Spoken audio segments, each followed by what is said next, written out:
I take a lot of effort to surround myself with badass people. My bare minimum right now, I mean, this sounds nuts.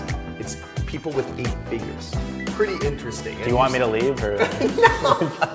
No. But you just taught us about why you became an entrepreneur, told us a bit about how you chose Amazon, like why you chose Amazon, how you pick your area where you're gonna make money. And you're actually gonna go over in this video exactly how to make $10,000 or more per month with Amazon FBA. Yes. So this is your formula right here, huh?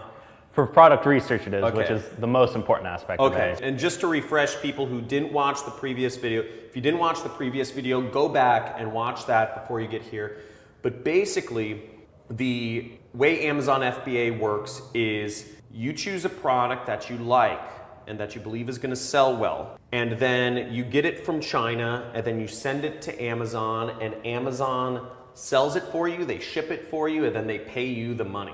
The big trick is how to pick products that are going to make you money. And $10,000 a month is, I think, a good barometer for any good life.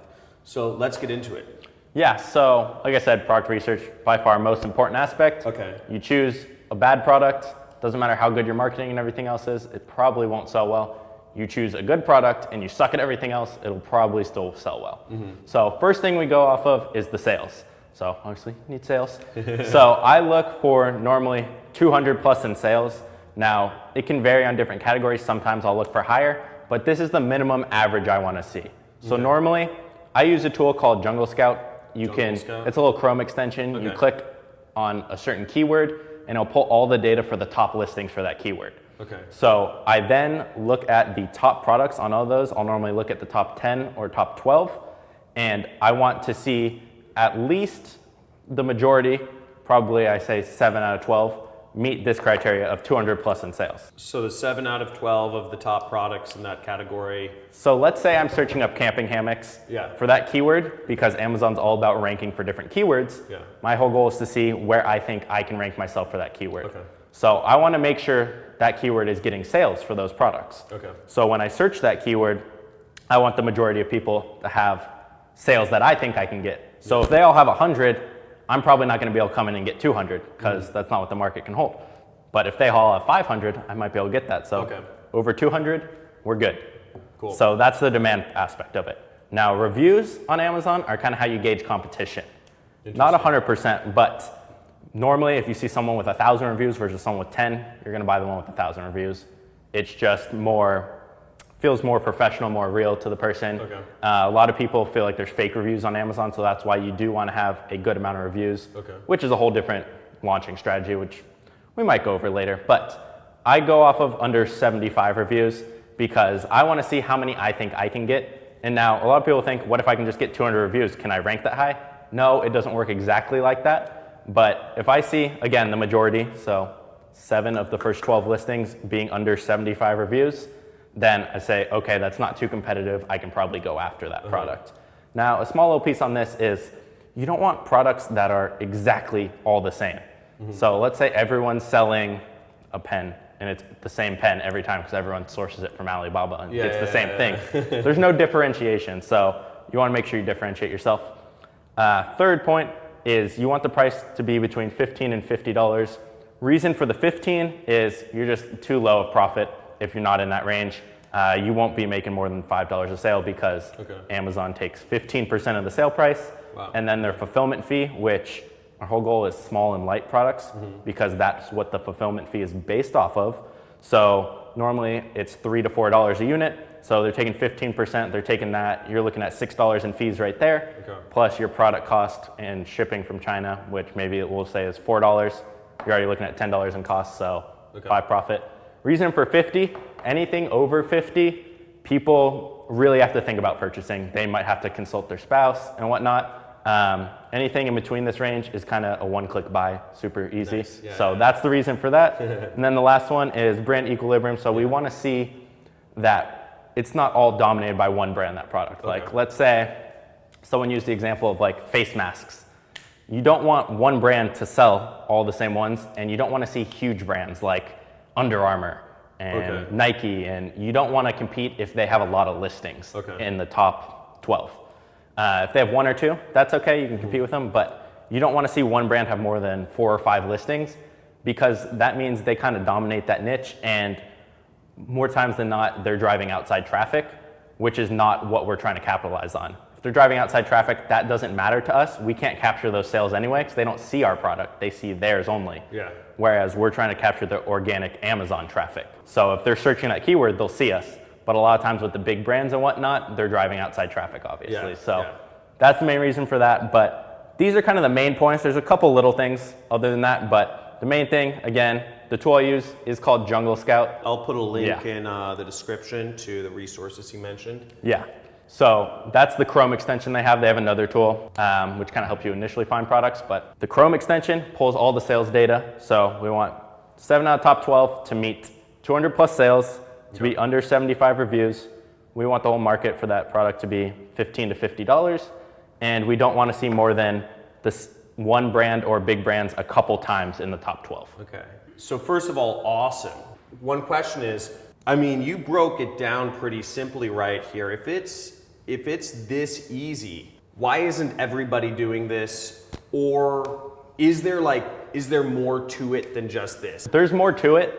But one of the things is there's not hundreds of products out there that meet this criteria at one point. They go in and out. It's kind of being first to the market with a product, and it'll meet these numbers when it's kind of growing. Example, fidget spinners. I got in on those very, very early. Are you serious? Sold them, and then they died. I don't like going for fads, but that's an example of one. Got super competitive, so when I started, it wasn't. If you look now, thousands of reviews, you can't even rank. So it just takes time to find products. It's not as easy as like, oh, I'm gonna go search for an hour or two to find a product. It can take a couple hours, it can take a couple days, couple weeks. Normal for me is a week or two to find a product. And again, it's always a risk, but there is more to it. And usually just most of these parameters, if you know a little bit what you're doing on choosing the product, you'll be good. Your worst case normally is, oh, okay, maybe I ordered $1,000 worth of product and I sell, instead of aiming for 7 sales a day, maybe I'm hitting 3 or 4. Okay, so you're still making $20, $30 a day. So now your worst case is you're profiting 1,000 and you just don't reorder that product. So worst case is your money's tied up for 3 or 4 months if you're selling really slow. Because our initial orders are normally 200 to 500 units. So that's kind of usually your worst case. Now, can you lose money? Yes. If you do advertising and other things and you're not doing it well, you can. Will you? Probably not. That's awesome. You work with some students, don't you? You have like a training program, and I have people out. And what do you help people out with? Because I mean, it seems like it's all laid out here, but what extra stuff do you help people out I have a private Facebook group where I'll help everyone who's in my course, and they'll kind of help each other, because there's people who are brand new, who are in the middle, who are making 30+ thousand a month now. And we'll just all help each other out in there. The main thing is I'll review products they have. So like I said, the little Chrome extension, it's like an Excel sheet of data. They'll screenshot that and I'll analyze it for them and tell them, oh, that product's pretty good, or too competitive, or not enough sales, or brand dominated. So it's when it gets close on these and they want me to review them, I will in that group. So that's badass. The most important aspect. We should actually talk about mentors soon. We should do something on mentors, but one thing I talk to my audience a lot about is just how you are the 5 people you surround yourself with. And if you surround yourself with only people who are employees, only people who are skeptical, only people who get paid an hourly wage or a monthly salary, it's not gonna be much help for you. You're not gonna get out of that, because you're gonna be continually dragged back into that zone, especially if you're not connecting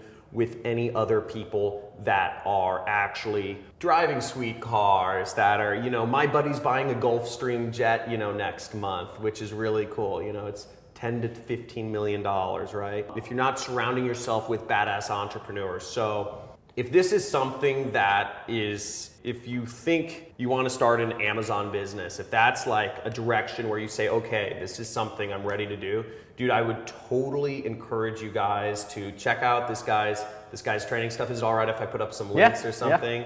And basically I'll put up some links to his private groups. I think that's awesome. And I take a lot of effort to surround myself with badass people. My bare minimum right now, I mean, this sounds nuts, it's people with 8 figures. people with 8 or 9 figure businesses or net worths. Pretty interesting. Do you want me to leave or? No. I still hang with all my crew, but you know what I'm saying. Yeah. Like, it's about, for me, it's, you know, leveling up. Awesome stuff, dude. Thank you so much for sharing this. Guys, make sure you leave comments. If you have any questions, put them in the comments right now. Let us know. I'll pull this guy's leg to answer some of them for you guys. Yeah, that's what I'm known for, is quick responses and answering everything. response. So Okay, awesome. I'll be in the comments, don't worry. Awesome. So I'm gonna make sure this guy's in the comments. Give big thumbs up for this. This is freaking simple. I love it.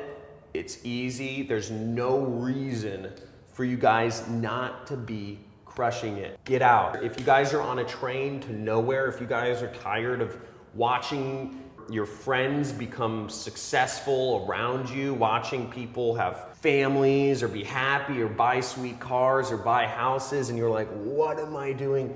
Guys, you have freaking right here, or you know, my program, it's all out there. You guys just have to do something. So dude, thanks again.